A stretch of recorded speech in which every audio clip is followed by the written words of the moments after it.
أستغفر الله ربي من كل ذنب وأتوب إليه لا حول ولا قوة إلا بالله العلي العظيم.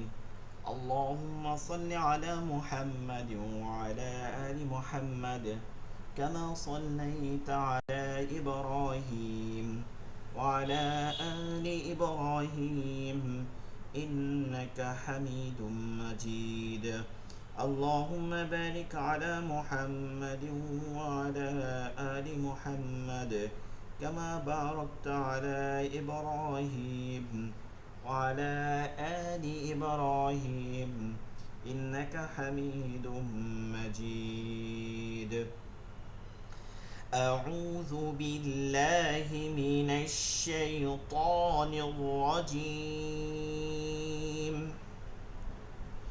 بسم الله الرحمن الرحيم.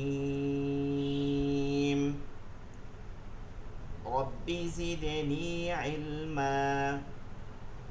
رب زدني علما. رب زدني علما.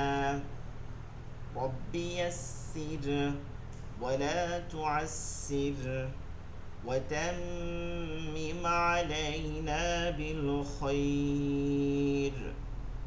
رب اشرح لي صدري ويسر لي أمري واحلل عقدة من لساني يفقه قولي. আমাদের গত ক্লাসের পড়া ছিল, এর আগেরটা ছিল রপুর বারিক এবং গত ক্লাসে পড়া নেওয়ার পরে ওয়াকফ ছিল, ওয়াকফ পড়া দেওয়া হয়েছিল। আনাস ভাই মনে হয় ক্লাসে ছিলেন না। না, আমি ছিলাম না। ওয়াকফ এবং আমি জি জি সাক্তারটা আমি আচ্ছা, এটা পড়েছিলাম নিয়ে একটু বাড়িতে আর কি। সংক্ষিপ্তভাবে একটা দুইটা কথা বলে দিই। যেহেতু পড়ছেন আপনি, হ্যাঁ, এখান থেকে বলে দিচ্ছি। ওয়াকফ অর্থ হচ্ছে থামা, ঠিক আছে? ওয়াকফুন, ওয়াকফাতুন থেকে ওয়াকফুন। ওয়াকফুন অর্থ হচ্ছে থামা বা বিরতি, সোজা কথা থামা বা বিরতি। আর সাক্তার বিবরণ। এখন এই ওয়াকফ দুই ভাবে হয় আরবিতে। একটা হচ্ছে দুইটা বোঝায়। একটা আয়াতের শেষে যেখানে থামবে ওই শব্দের যে পরিচয়টা আছে, শব্দটা কেমন হবে, সেই শব্দটা শেষ অক্ষরটা, শব্দের আবার শেষ অক্ষরটা দিয়া ওই শব্দটা কেমন হবে এটা বোঝায়। যার মধ্যে চারটা পাইছিলাম আমরা, যেগুলো আমাদের মাদে ছিল, ঠিক আছে? যেগুলো আমাদের মাদের নিয়মের মধ্যে ছিল, মাদের নিয়মের মধ্যে ছিল। আর ওগুলো শেষে শেষে মধ্যে মধ্যে বিবরণ আছে। আর এই যে আজকে যে আলোচনাটা ছিল গত ক্লাসের, এটার মানে হচ্ছে যে কোন কোন চিহ্ন, অর্থাৎ যেমন ধরেন প্রতিটা ভাষায় চিহ্ন আছে, ফুল স্টপ বা সেমিকলন বলে, ক্লোন বলে, এভাবে বেশ কিছু চিহ্ন আছে যেটা হচ্ছে যে ইংলিশে ব্যবহার হয়। আবার বাংলার ক্ষেত্রে দাড়ি, কমা। আবার আরবির ক্ষেত্রে, আরবি সাহিত্যের ক্ষেত্রেও ওই যে কমা যেভাবে আছে, দাড়ি যেভাবে আছে, ঠিক এই একই রকম ফুল স্টপ আছে যেটা দিয়ে দাড়ি বোঝায়, মানে আয়াত শেষ। এবং কমাটা উল্টাভাবে হয়, আরবিটাও এভাবে আছে। তবে কোরআনের ক্ষেত্রে আবার ভিন্ন। কোরআন আর আরবি এক না, কোরআনের ক্ষেত্রে ভিন্ন। যেমন আরবি একটা লেখা, সেটা যদি নিচে পড়া থাকে বা পড়ে যায়, তাতে কোনো গুনাহ হয় বা এটা পারাইলেও বা গুনাহ হয় এমন না, আদবের খেলাফ যদিও যে কোনো ভাষা লেখা। কিন্তু কোরআনের আয়াতকে, এটা কোরআনের আয়াত বিশেষভাবে নিচে যেন না পড়ে, এটা যেন কোনোভাবে পায়ের নিচে না পড়ে, এভাবে আবার আলাদাভাবেই করা হয়, কারণ কোরআনকে আলাদাভাবে বিশেষভাবেই করা হয়। ঠিক ওয়াকফোর চিহ্নগুলো কোরআনে ভিন্ন ভিন্ন আছে, সেইটাই আজকে পড়া ছিল। আরেকটা হচ্ছে সাক্তা, এটা শেষ করতে পারি না, এই সাক্তার আলোচনাটা এটা এখন শেষ করব। ওয়াকফুন শব্দের অর্থ হচ্ছে থামা, দাড়ি। এটা মূল শব্দ হচ্ছে থামা, আর এই চিহ্নগুলোকে হচ্ছে দাড়ি, ফুল স্টপ এগুলো দ্বারা বোঝায়। তাজবিদের পরিভাষায় ওয়াকফ অর্থ হচ্ছে কোনো শব্দের শেষের অক্ষরকে সাকিন করে থামা, বা সাকিন করে কথাটা বলাটা একটু মানে ভিন্ন হয়ে যায়। আসলে এইভাবে না বললে এটা ভালো হয় যে শেষের অক্ষরে থামা বোঝায়। সাকিন হবে নাকি টান হবে এটা ভিন্ন ভিন্ন কথা। যেমন এই যে গোল গোল চিহ্ন দেখতেছি, এগুলো ওয়াকফে তাম বলে, মানে কমনভাবে ওয়াকফ করা যায়।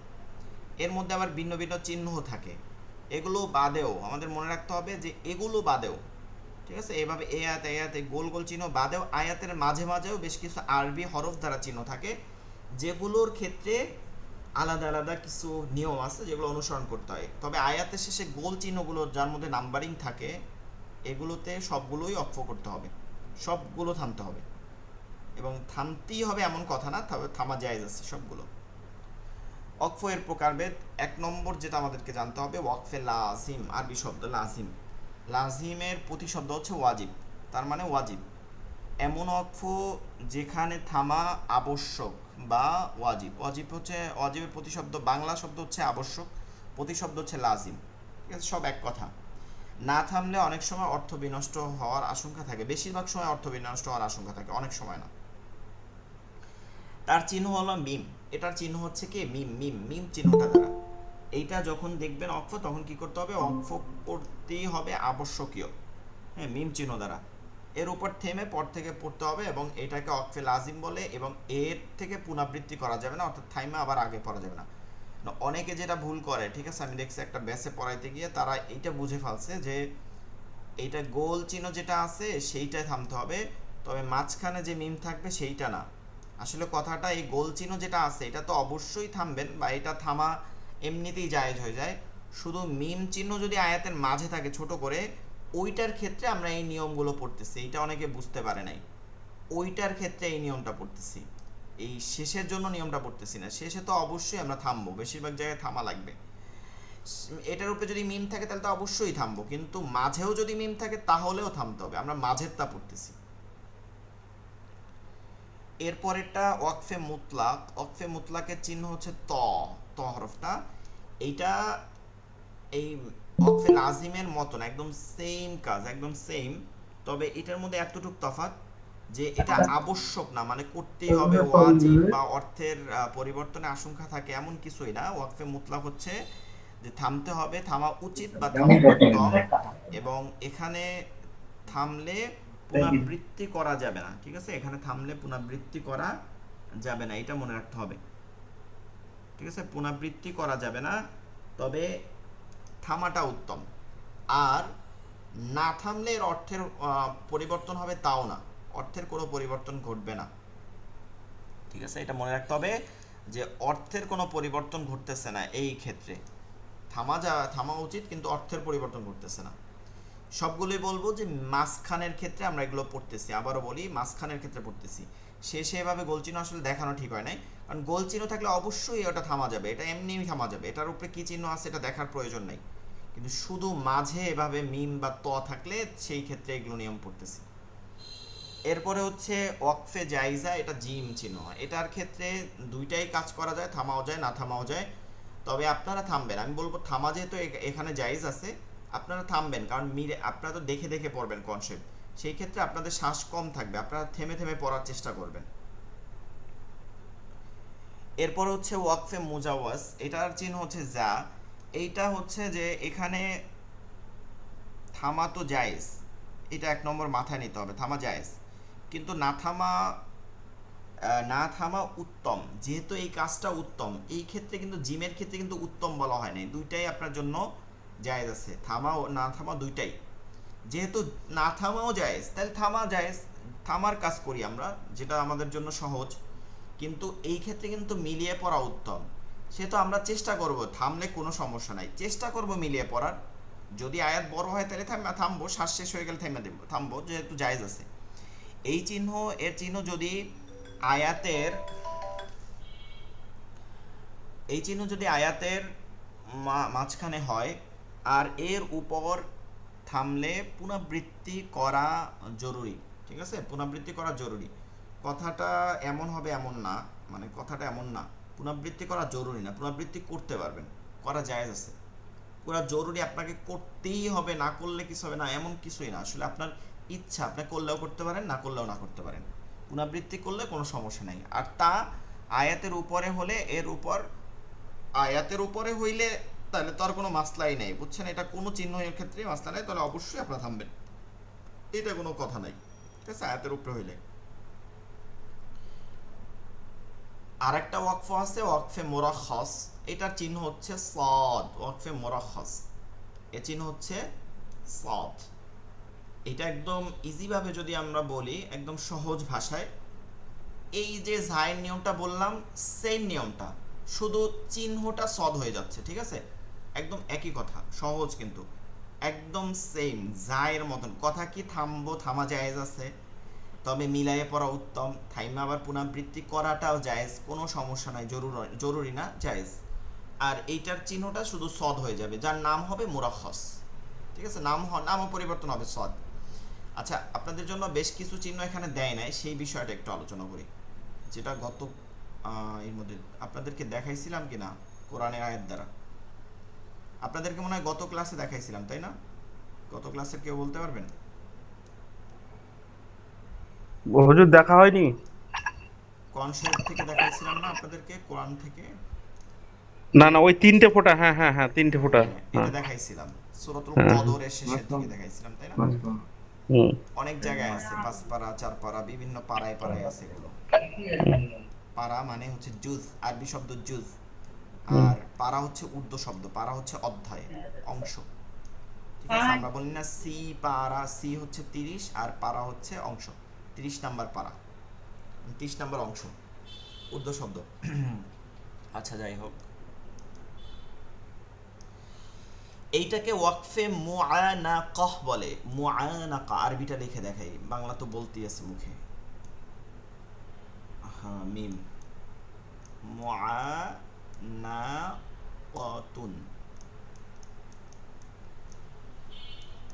ওয়াকফে মুআনাকাহ, না কাহ, ওয়াকফে মুআনাকাহ বলে। ওয়াকফে মুআনাকা মানে হচ্ছে এইরকম দুইটা চিহ্ন থাকবে যে আয়াতের উপরে, এটা অবশ্যই গোল চিহ্নের উপরেই বা ত বা কোনো একটা চিহ্নের উপরে থাকবে, ঠিক আছে? আপনার আবার আলাদা থাকবে এমন না।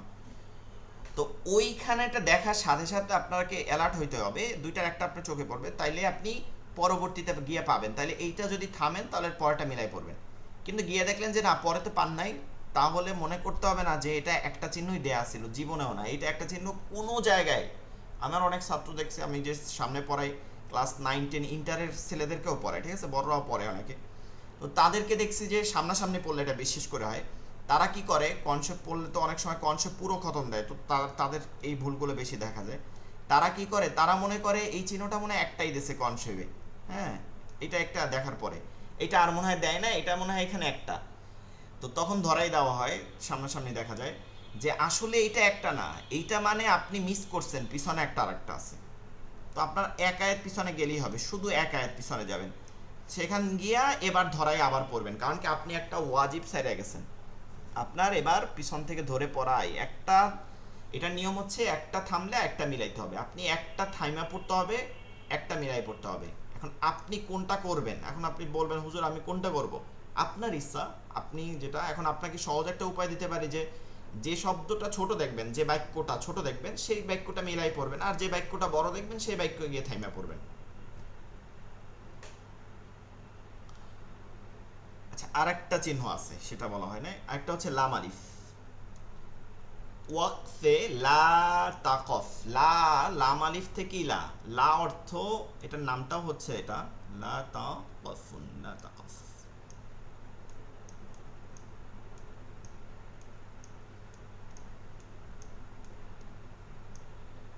এটা লা তাকফ, লা তাকফ, লা তাকফ, ঠিক আছে? লা অর্থ হচ্ছে না, না, লা অর্থ হচ্ছে না, তাকফ মানে ওয়াকফ করা যাবে না, আর এর চিহ্ন হচ্ছে লাম, লাম আলিফ। এখন দেখেন, আপনারা অনেক জীবনে কনসেপ্টে ওয়াকফ এভাবে করতে করতে করতে করতে আসছেন লাম আলিফে। এইটার অর্থ হচ্ছে না থামার চিহ্ন, এটা থামার চিহ্ন না, এটা না থামার চিহ্ন। কেন দেয়? এটা কোনো একটা শব্দের মধ্যে, ধরেন কোনো একটা আয়াতের মাঝে এইটা দেওয়া হয়েছে যে এইটা ওয়াকফ করা যাবে না। এখন আপনি কি করতেছেন যে এইখানটা আপনি মিলাই পড়তেছেন, হুম, এইখানটা আপনি কি করতেছেন, মিলাই পড়তেছেন। যখনই আপনি এটা মানে মিলাই পড়লেন সমস্যা নেই, আপনি থামতেছেন, যখনই আপনি এটা থামবেন তখন এটার অর্থের পরিবর্তন ঘটবে, ঠিক আছে? এটার অর্থের পরিবর্তন ঘটবে। আপনাকে উদাহরণ আমি দেখাচ্ছি এখানে।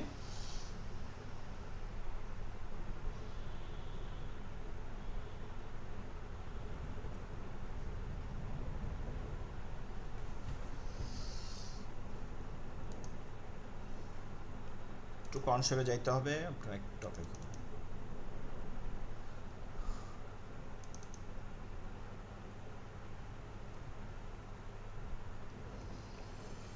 আচ্ছা, আপনাদেরকে দেখা যাইতেছে না ডিসপ্লেতে?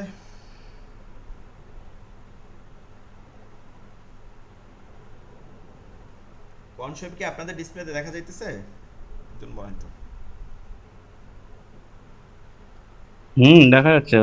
আচ্ছা, প্রথম আয়াতটার দিক তাকান, একদম পৃষ্ঠার প্রথম সূরাতুল বাইয়িনার মধ্যে এই যে ইন্নাল্লাযীনা আমানু ওয়া আমিলুস সালিহাতি দেখছেন লাম আলিফ আছে? হ্যাঁ, আয়াতের শেষে হইলে আপনি থামতে পারবেন, কারণ এই গোল চিহ্নের উপরে একটা না একটা চিহ্ন থাকি, ওটা কোনো বিষয় না।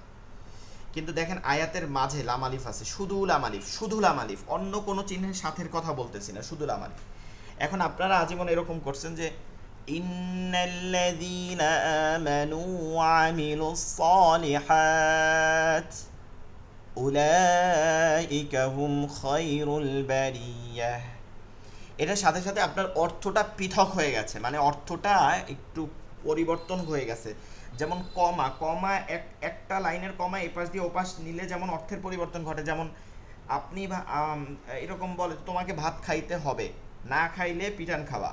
এখন তোমাকে ভাত খাইতে হবে না, এরপরে কমাটা একটু এদিক দিয়ে দিছেন, খাইলে পিটান খাবা। এখন অর্থটা কেমন পরিবর্তন হয়েছে দেখেন, এইটার অর্থটা কি? হ্যাঁ, এইটার অর্থটা কি? ইন্নাল্লাযীনা আমানু ওয়া আমিলুস সালিহাত, ইন্না নিশ্চয়ই, আল্লাযীনা আমানু যারা ঈমান আনে, ওয়া এবং আমিলুস সালিহাত, আমিলু হচ্ছে কর্ম করা, আমিলুস সালিহাত ভালো কাজ করে। যারা ঈমান আনলো এবং ভালো কাজ করলো, ভালো কাজ সৎকর্ম যা বলেন, ভালো কাজ সৎকর্ম করলো, উলাইকা তারাই, উলাইকা অনেক শব্দে দেখবেন, উলাইকা হুম তারাই, তারাই তারাই, উলা ওই যে তারা, হুম তারা, হুম হচ্ছে জমির, তারা, খাইর মানে হচ্ছে ভালো, শ্রেষ্ঠ, এগুলো বোঝায়।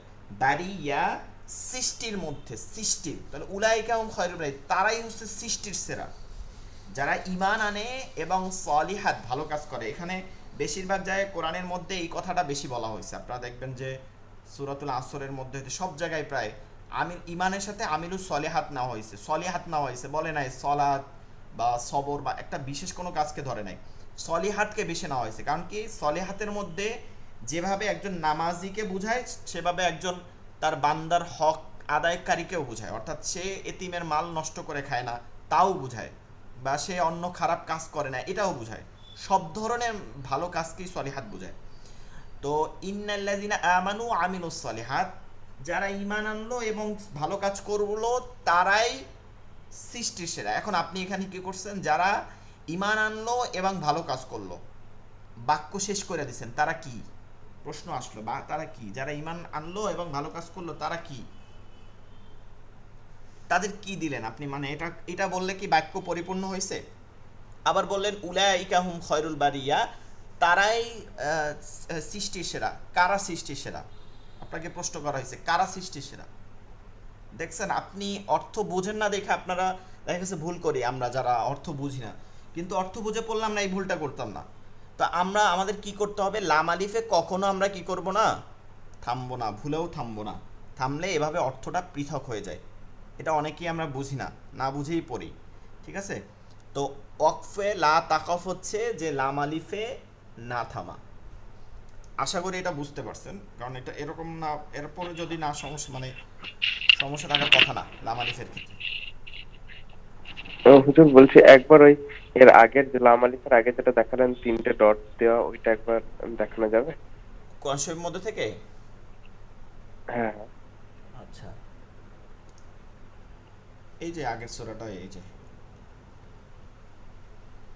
এই যে সূরাতুল কদরের একদম শেষের আয়াতের দিক তাকান, এই যে গোল চিহ্নের উপরে তিনটা দেখছেন, তিন নুক্তা, আবার এর পরেও আছে, সালামুনের পরে দেখেন তিন নুক্তা। এখন আপনি যে কোনো একটা থামবেন, একটা মিলাই পড়বেন। যেমন তানাজ্জালুল মালাইকাতু ওয়ার রূহু ফিহা বিইذনি রাব্বিহিম মিন কুল্লি আমরিন সালাম। এবার থামতে হবে সালামে, হিয়া হাত্তা মাতলাইল ফাজর, অথবা মিন কুল্লি আমর সালামুন হিয়া হাত্তা মাতলাইল ফাজর। কিন্তু দুইটাই মিলাই পড়া বা দুইটাই থাইমে পড়া যাবে না। আশা করি বুঝতে পারছেন। আর এইটার ক্ষেত্রে জি। লামালিফের ক্ষেত্রে কি করা যাবে না, কোনোভাবে থামা যাবে না, ঠিক আছে? কোনোভাবেই কি করা যাবে না, থামা যাবে না, এখানে থামা যাবে না, থামলেই অর্থটা পৃথক হয়ে যাবে। এরকম অনেক জায়গা আছে, সবগুলোতেই একই নিয়ম, লামালিফ অনেক জায়গায় পাওয়া যায়। আচ্ছা, আর এখানে লামালিফ নাই, অন্য অন্য আয়াতে, বিভিন্ন আয়াতে আয়াতে লামালিফ আছে। আচ্ছা, মিম চিহ্ন যেটা হয়, মিম চিহ্ন ওইটার কিন্তু একই কাহিনী। ওয়াজিব গুন্না যেটা, ওই মানে ওয়াকফে লাজিম, যেটা ওয়াজিব হয়ে যায়, সেটার কাহিনী হচ্ছে এরকম যে আপনি যদি থামেন, হ্যাঁ, আপনি থামলে তো আদায় হয়ে গেল, আর যখনই আপনি থামবেন না তখন দুইটার অর্থ মিলে যাবে, ঠিক আছে? দুইটার অর্থ মিলে যাবে, এর জন্য থামা ওয়াজিব। আচ্ছা, এই দুইটা চিহ্ন এখানে দেয়া নাই আপনাদেরকে, এখানে ভিডিওটা দেখলে আপনারা যদি ভুলে যান ভিডিওটা আবার দেখে নেবেন। সাক্তা এর বিবরণ। সাক্তা হচ্ছে কুরআনুল কারীমে তেলাওয়াত করার সময় শ্বাস বাকি রেখে, মানে শ্বাসটাকে ধরে রাখবেন ভিতরের দিকে, বাকি রেখে উচ্চারিত স্বর কিছুক্ষণের জন্য বন্ধ রেখে পুনরায়, মানে বন্ধ মানে আপনার আওয়াজটা বন্ধ হয়ে যাবে, শ্বাসটা ধরে রাখবেন, পুনরায় ওই স্বরের মাধ্যমে পরবর্তী শব্দ বা অক্ষর পাঠ করাকে সাক্তা বলে। কথাটা বুঝতে পারছেন কিনা? মানে আপনি এমনভাবে ওয়াকফ করবেন, ঠিক আছে? আচ্ছা, এটা আমি দেখাই, সরাসরি কনসেপ্ট থেকে দেখানোর চেষ্টা করব। এমনভাবে ওয়াকফ করবেন যে মনে হবে যে আপনি থামছেন, ওয়াকফই করছেন, শ্বাস ছাড়িয়ে দিয়েছেন, কিন্তু আসলে আপনি শ্বাস ছাড়েন না, ওটা ভিতরে ধরে রাখছেন, কিন্তু ওয়াকফ করছেন। এরপরে আবার পরবর্তী শব্দ থেকে মিলাই পড়বেন, শ্বাস না ছাড়িয়ে। এইটা বুঝাইছে, এইটার নাম হচ্ছে সাক্তা। সাক্তায়ের জায়গাসমূহ, আমরা যে তিলাওয়াত করি, আমরা অনেকে জানি না যে তিলাওয়াতের ক্ষেত্রে কিন্তু 7 জন ইমামকে অনুসরণ করা হয়, যারা কিরাতের উপরে ইমাম ছিল। তার মধ্যে একজন হচ্ছে হযরত ইমাম আসেম কুফি রহিমাহুল্লাহ আলাই, 7 জনের একজন বিখ্যাত কারী, ইমাম আসেম কুফি রহিমাহুল্লাহ আলাই। তার বিখ্যাত একজন ছাত্র, তার আবার বিখ্যাত একজন ছাত্র ইমাম হাফস। ইমাম হাফস রহিমাউল্লাহ এর বর্ণনা অনুসারে, মানে এই তার বর্ণনা অনুসারে আমরা তেলাওয়াত করি, বর্ণনা অনুসারে সমস্ত কোরআনুল কারিমে 4 জায়গাতে সাক্তা রয়েছে। তাহলে প্রশ্ন জাগে, তাহলে অন্য ইমামদের জায়গায় কি বেশি আছে? হ্যাঁ, অন্য ইমামদের জায়গায় সাক্তা 8টি আছে, ঠিক আছে? টোটাল সাক্তা হচ্ছে 8টি, তবে আমাদের জন্য 4টি। আমাদের জন্য বলতে সবার জন্য, ভারতীয় উপমহাদেশে, পাকিস্তান, এমনকি আরব দেশে, সৌদি আরবেও এই ইমাম হাফস রহিমাহুল্লাহ তেলাওয়াতটা বেশি করা হয়।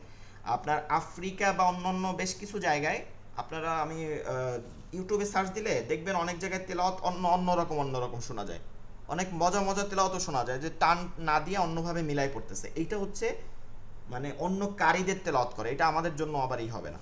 এটার পড়তে হলে আপনার A to Z কনসেপ্টের শুরু থেকে শেষ পর্যন্ত অন্য কারীদের অনুসরণ করতে হবে।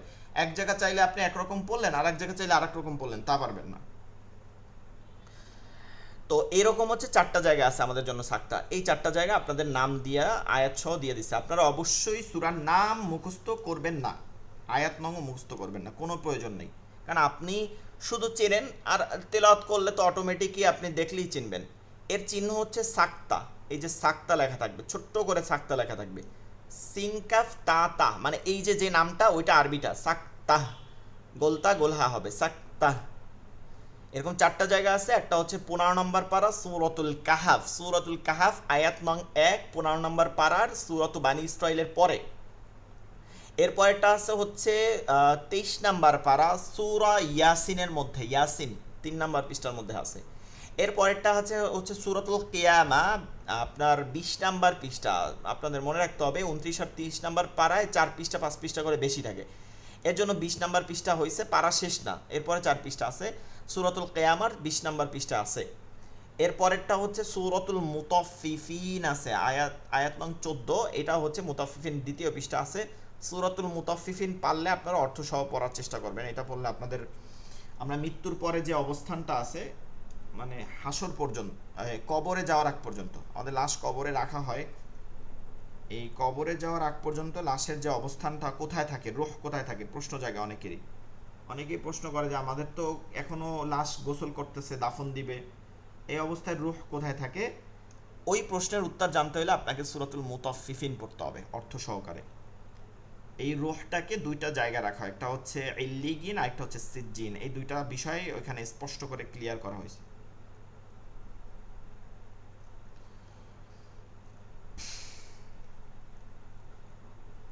সূরাতুল কাহফ।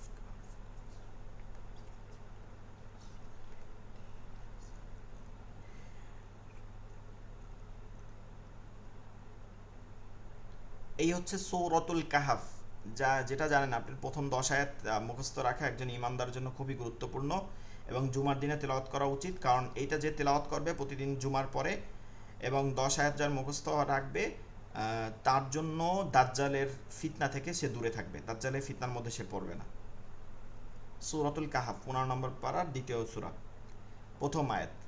বিসমিল্লাহির রহমানির রহিম।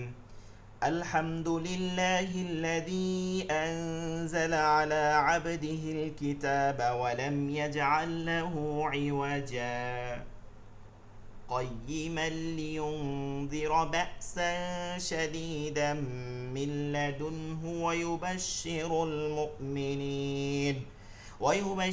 المؤمنين الذين يعملون الصالحات أن لهم أجرا حسنا।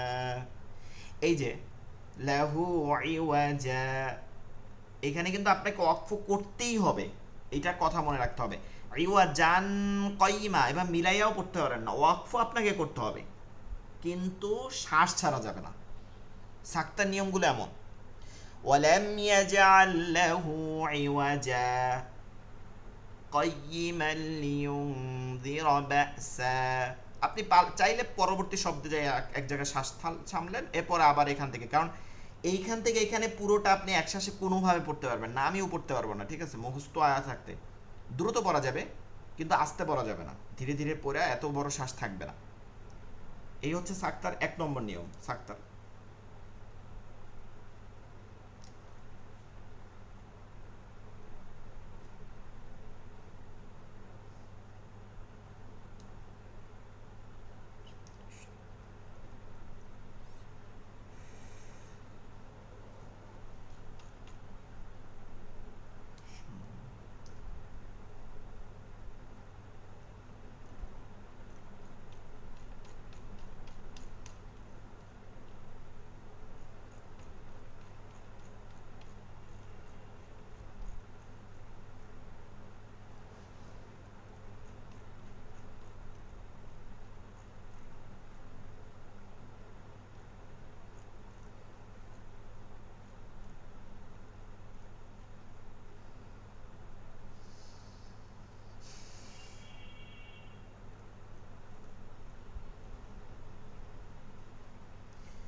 আচ্ছা, এইখানে দেখেন মিম্মার কদিনা, এখানে সাক্তা লেখা আছে, শব্দটা সাক্তা, সাক্তা। তো এখানে কিন্তু মিম আছে, এখানে কিন্তু আপনি থামতেই হবে। কিভাবে এটা সাক্তা করব? অলু ইয়া ওয়াইলানা মান বা'সানা মিন মারকাদিনা হাযা মা ওয়া'দার রাহমানু ওয়া সাদাকাল মুরসালুন। আমি থামছি ঠিকই, কিন্তু এই থেকে এই পর্যন্ত পুরোটা এক শ্বাসে টাইনে নিয়ে আসছি।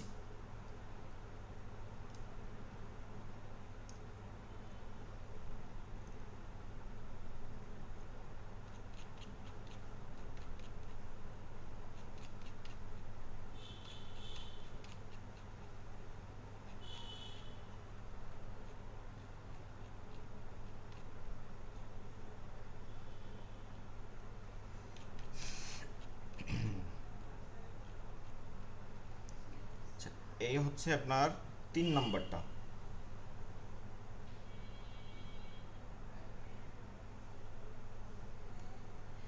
এই যে এই 3 নাম্বার ওয়াকিলা, সেটা লেখ দেওয়া যাবে না এটার উপরে। এই যে আয়াতটা 27 নাম্বার, ওয়াকিলা মান রাক, ওয়াকিলা মান রাক, ওয়াকিলা মান রাক।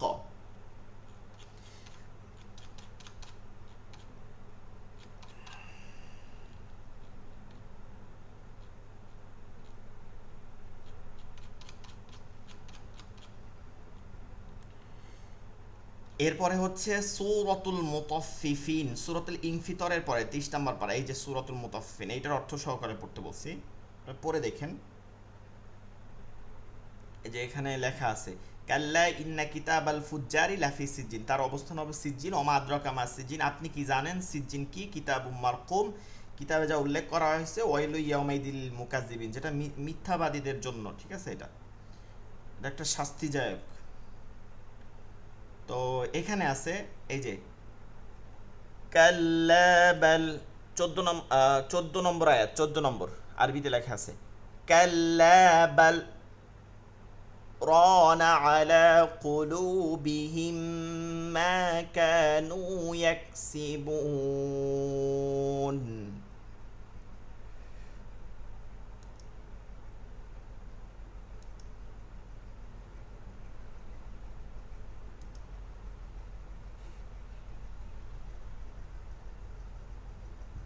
আচ্ছা, আপনাদের হচ্ছে সাক্তার নিয়ম আছিল 18 নম্বর নিয়মে।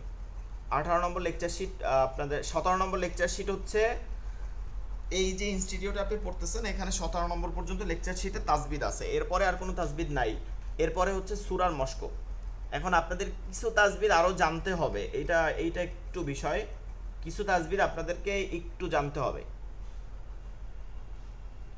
18 নম্বর হচ্ছে আপনার সূরা অনুশীলনী, ঠিক আছে, সূরা অনুশীলনী। কেন আপনারা একটু সংক্ষেপে কয়েকটা তাসবিদ একটু শেখা জরুরি, সেটা নিয়ে একটু আলোচনা করব।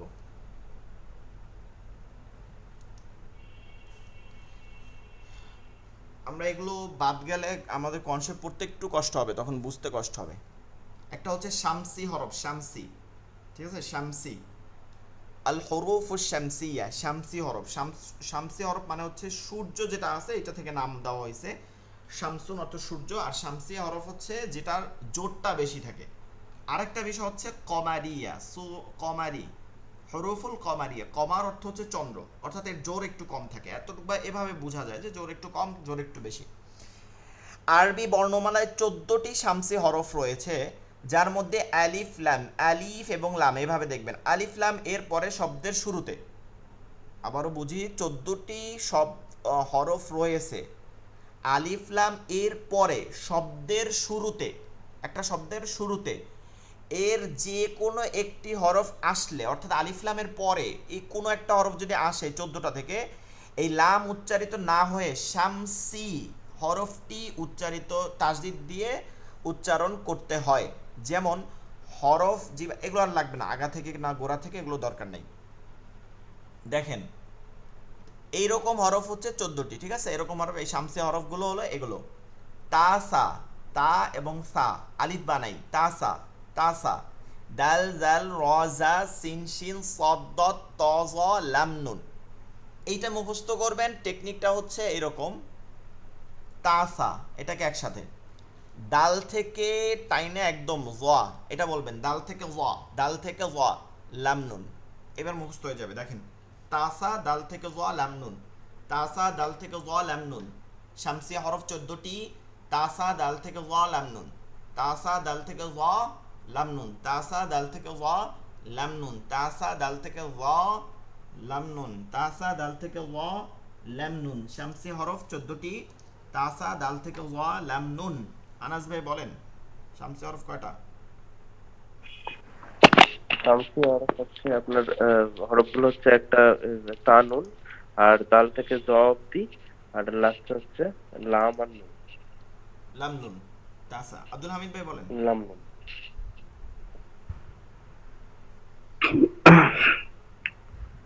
14টি, জি, তা, সা, দাল থেকে জ, আহ, জ, জ, লাম নুন। জি। নাজমুল হক ভাই, নাজমুল হক ভাই, নাজমুল হক ভাই মনে ক্লাস আগে করেন নাই নাকি, দেখি নাই। আচ্ছা, এভাবে একটা প্রশ্ন জাগতে পারে যে হুজুর 14টা, তাইলে পরেরটা কি, পরেরটা দেখলে আমরা বুঝতে পারবো। তাহলে এই 14টা কি করতে হবে, এই 14টা হচ্ছে, এই 14টা হরফ উচ্চারণ হবে সোজা কথায়, তার আগে আলিফ লাম আর লাম উচ্চারণ হবে না। যেমন এই যে আত-তাকাসুর, আল হাকুমুত তাকাসুর, আলহাকুমুত তাকাসুর, দেখবেন মুত তাকে ধরছে, লাম উচ্চারণ হয় নাই। এইখানে এই যে তাহতা সারা, লাম উচ্চারণ হয় নাই। এতদিন পড়ছেন যে লাম উচ্চারণ হয় নাই, কেন হয় নাই?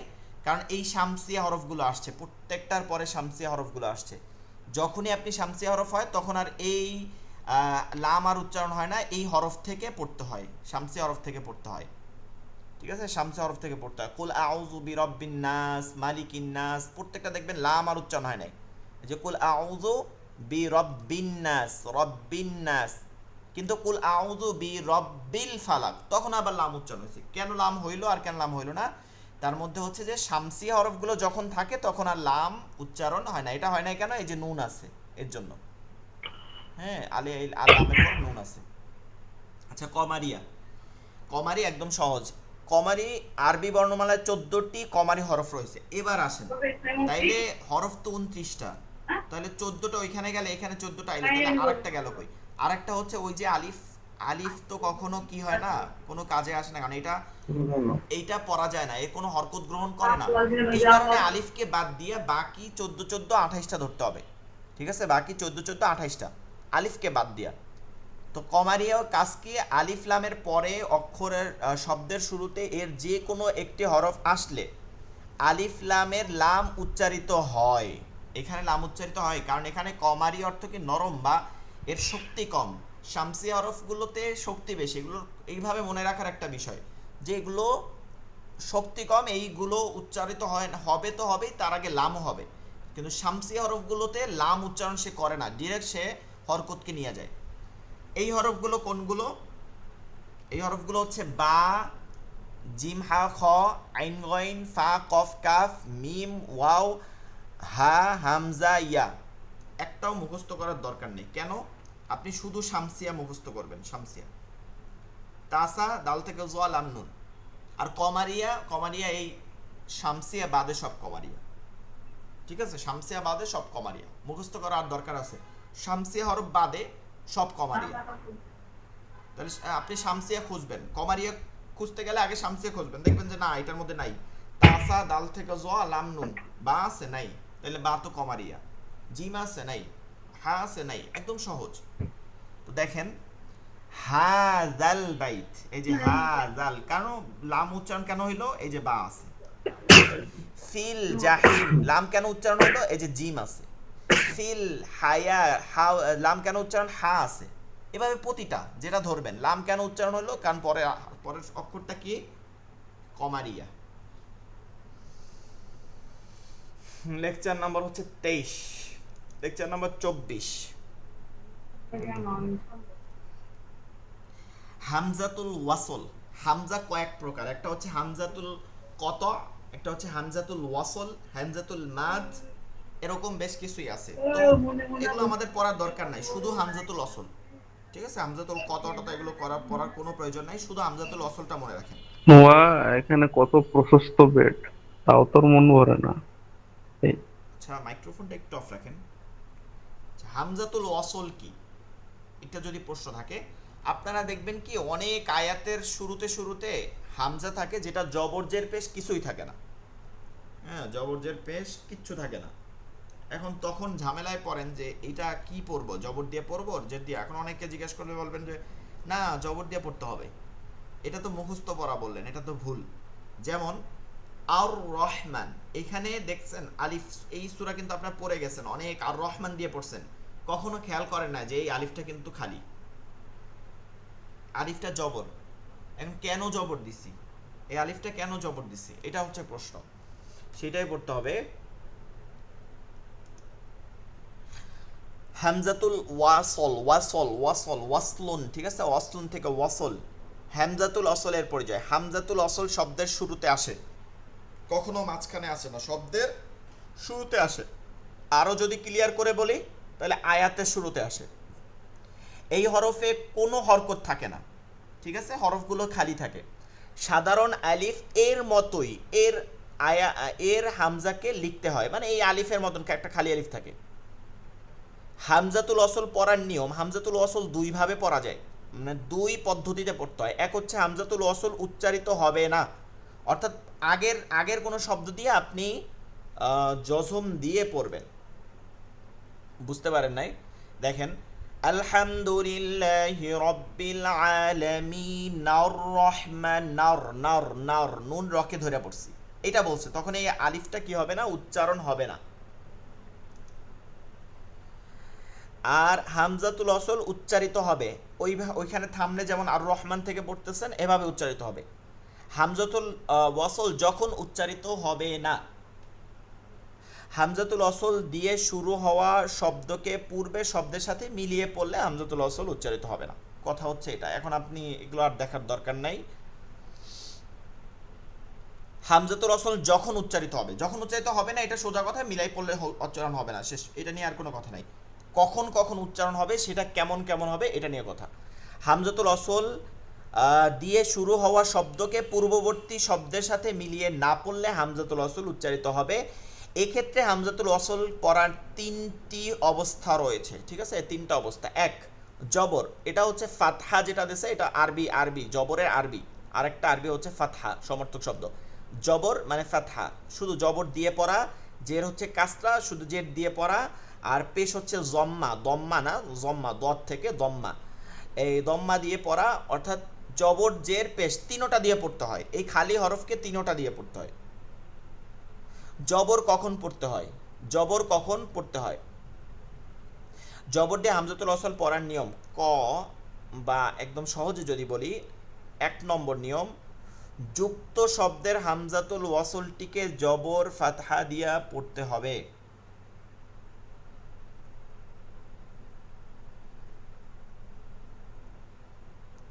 কোনো একটা আয়াতের শুরুতে, বা হ্যাঁ কোনো একটা আয়াতের শুরুতেই, বা বলার কিছু নাই, একটা দেখছেন যে আলিফ এবং লাম আছে, আলিফ লাম আছে। এখন লাম উচ্চারণ হয়েছে না হয়েছে এটা তো শামসিয়া কমারিয়া সিলেক্ট করবে।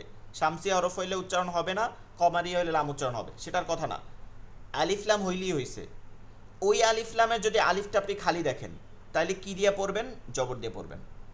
এই যে দেখেন উদাহরণ, আলহামদু, এখানে কি হবে? জবর হবে, কারণ এই লাম আছে। আল কারিয়া কি হবে? লাম আছে, এখানে জবর হবে। আলিফ লাম আছে পরাপর, জবর হবে। আলিফ লাম পরাপর থাকলে কি হবে? জবর হবে, চোখ দিয়ে, চোখ বুঝে। আর নার, নুন উচ্চারণ হয়েছে, তাতে কি? আলিফ লাম আছে, এখানে জবর দিতে হবে। আর নাজিমু, নুন উচ্চারণ হয়েছে, তাতে কি? এখানে আলিফে জবর দিতে হবে। এখন অনেকে কনফিউশন হন যে আল্লাহ শব্দে কি করব? আল্লাহ শব্দেও তো প্রথমে আলিফ লাম আছে, আল্লাহ শব্দকেও আপনাকে জবর দিয়েই পড়তে হবে। আচ্ছা, কয়েকটা শব্দ আছে যেগুলো আসলে মানে এটা হচ্ছে হামজাতুল ওয়াসলের নিয়ম, এটা আপনার লাগে না আসলে, এটা আপনি এমনি পড়তে পারবেন। এটা এটা একটু যে শামসিয়া কমারিয়া মানে না এই শব্দগুলো, হ্যাঁ, কারণ হচ্ছে এগুলো জমির, এর জন্য শামসিয়া কমারিয়া মান না, কিন্তু সবগুলোই জবর হবে। এই যে আল্লাযিনা, আল্লাযিনা, আল্লাতি। আচ্ছা, 1 নম্বর নিয়ম, আলিফ লাম থাকলে জবর দিয়ে পড়তে হবে, আলিফ লাম থাকলে জবর দিয়া পড়তে হবে। এই কারণে সূরাতুল ফাতিহায় আর রহমান ওখানে জবর হয়েছে। 2, জের কখন পড়তে হবে? জের দিয়ে হামজাতুল ওয়াসল পড়ার নিয়ম, প্রথমে হামজাতুল ওয়াসল বিশিষ্ট ক্রিয়াবাচক শব্দের তৃতীয় হরফে জবর অথবা জের থাকলে হামজাতুল ওয়াসলকে জের দিয়ে পড়তে হয়। অনেক মনে হয় কঠিন হয়ে গেছে, আমি একটু সহজভাবে বলি। কোন বাচক শব্দ, ক্রিয়া, ভার্ব নাকি কি শব্দ, এটা আপনার দরকার নেই। ফেল হয়েছে নাকি কি শব্দ হয়েছে এটা দরকার নেই। কোনো একটা আয়াতের শুরুতে আপনি দেখছেন কি যে আলিফ লাম নাই, আলিফ লাম হলে তো জবর হবে। এবার আলিফ লাম নাই, আলিফ লাম না থাকলে, শুধু আলিফ লাম না থাকলে খেয়াল করতে হবে, কিন্তু আলিফ লাম নাই থাকলে কিন্তু জবর। আলিফ লাম না থাকলে আলিফ থেকে ধরবেন 1 নম্বর, যেটা খালি আলিফ, তারপরের হরফটা 2 নাম্বার, তারপরের হরফটা 3 নাম্বার। এই তিন নাম্বারে যদি জবর অথবা জের থাকে, জবর বা কি থাকে? জের থাকে, এই দুইটার একটা, জবর অথবা জের, পেশ না কিন্তু, জের, জবর অথবা জের, তাইলে সব সময় এই আলিফে জের দিয়ে পড়তে হবে। যেমন ই যে আল, কারণ এখানে জবর আছে 3 নম্বর, 1 2 3, ঠিক একই নিয়মে এখানে জের হবে, কারণ 1 2 3 মিমে জবর আছে। ইহমাল, ইত্তাবি, বাতে জের আছে 1 2 3, তাহলে এখানে জের হবে। কিন্তু আলিফ লাম থাকলে কিন্তু জবর হইতো, আলিফ লাম নাই কিন্তু এগুলোতে। ইশরাহ, এখানে জের হবে। ইসবির, ইহবিত, ইসতা, ইন, ইনতাযিরু। আচ্ছা, কনসেপ্ট থেকে আমি এগুলো দেখাবো আপনাদের উদাহরণগুলো। কখন পেশ দিয়ে পড়তে হবে? তাহলে 1 নম্বর নিয়ম গেছে, আলিফ লাম থাকলে জবর দিতে হয়। 2 নম্বর নিয়ম, যেটা আলিফ লাম না থাকবে তৃতীয় অক্ষরের দিকে তাকাইতে হবে, তৃতীয় অক্ষরে জবর জের থাকলে জের দিতে হবে। তাহলে পেশ কখন দিব? ওই যে জবর জের থাকলে জের দিতে হয়, তাহলে একটা বাদ দিছি না পেশ, ওই কথাটা। 3 নম্বর, ওই ক্রিয়া বাচক শব্দ টব্দ এত কিছু দরকার নাই, পেশ যদি থাকে তাহলে পেশ দিতে হবে। সহজ কথা, পেশ থাকলে পেশ। এই যে 3 নম্বর হরফ, 1 2 3, 3 নম্বর হরফে পেশ আছে, তাহলে এখানে পেশ দিতে হবে, উযকুর হবে। একই নিয়ম, উখরুজ, উবুদু, উবুদু, উদখুল, উদখুল।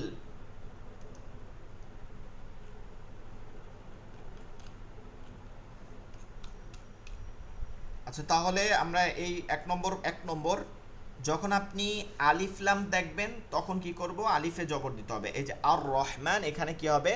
জবর হবে, আর রহমান, আর রহমান। এমন যদি যেখানে পান সেখানে এভাবে হবে। নাম্বার 2, জের কখন হবে? যখন আলিফ লাম থাকবে না, যখন জের হবে যখন আলিফ লাম থাকবে না এবং 3 নম্বর হরফে আলিফ সহ, লাম থাকবে না কিন্তু 3 নম্বর হরফে, একদম গুনে করে 3 নম্বর হরফে যাইতে হবে। 3 নম্বর হরফে গিয়া যদি দেখেন যে জবর জের আছে, তাইলে জের, আর পেশ থাকলে পেশ।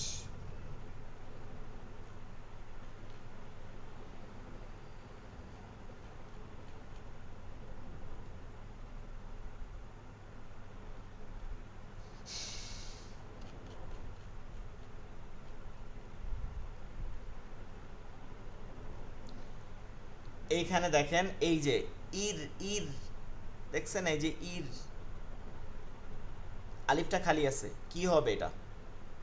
আব্দুল হামিদ ভাই বলেন কি হবে? আচ্ছা, আমি তো বলে দিছি।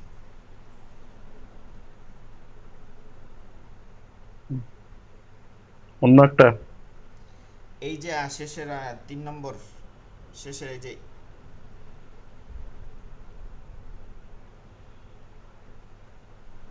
শেষের থেকে 3টা আয়াত আগে নাম্বার বললে তো আপনি আরবি বুঝতে পারবেন না, আর আমার এখানে নাম্বার দেওয়ার কোনোই নাই। না, পারবো বুঝতে। নাম্বার বলে বুঝতে পারবেন আরবি?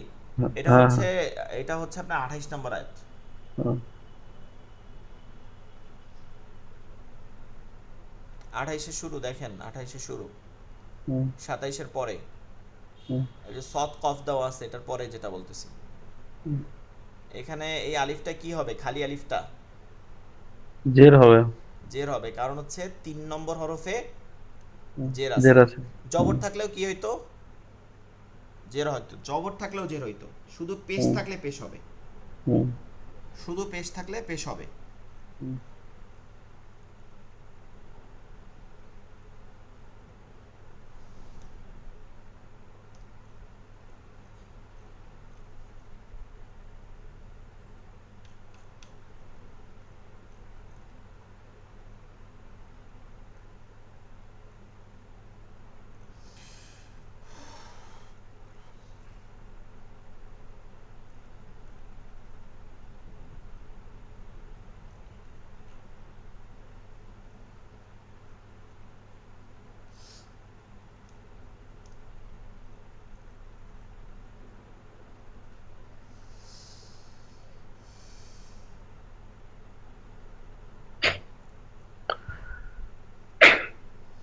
আচ্ছা, এই পৃষ্ঠার ও- একদম শেষের আয়াতের শুরুটা আলিফে কি হবে? অন্য কেউ বলেন,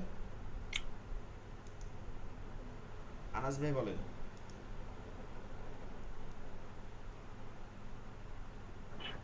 জি, এটা পেশ হবে। আহ, এটা হচ্ছে না, উযু। হ্যাঁ, পেশ হবে, কারণ আলিফ লাম নাই। হ্যাঁ। আলিফ লাম হলে আলিফে জবর হইবে। 2 নম্বর হচ্ছে তৃতীয় অক্ষরের দিকে তাকান, তৃতীয় অক্ষর খ, খতে জবর জের নাই, তাইলে জের হবে, আর পেশ হইলে পেশ হবে। তাহলে এখন পেশ আছে উদখুলুহা। আর যদি মিলাইয়া পড়েন হুম। তাহলে তখন তো এই আগের মুনি বি নিদ হবে, নিদ হবে, নুন উচ্চারণ হবে, কিন্তু একটা কেন নুন উচ্চারণ হবে এটা আগামী ক্লাসগুলোতে আমাদের বোঝানো হবে, ঠিক আছে? তো এই হলো আজকের আপনাদের ক্লাস। আলিফে ওয়াসল আবার বুঝি যে যে হামজাটা আয়াতের শুরুতে থাকে খালি অবস্থানে, আলিফ লাম থাকলে আলিফে জবর হবে, আলিফ লাম না থাকলে তৃতীয় অক্ষরে তাকাবো, তৃতীয় অক্ষরে যদি পেশ হয় তাইলে পেশ, আর বাকি দুইটা জের হবে, জবর জের দুইটা থাকলে জের হবে।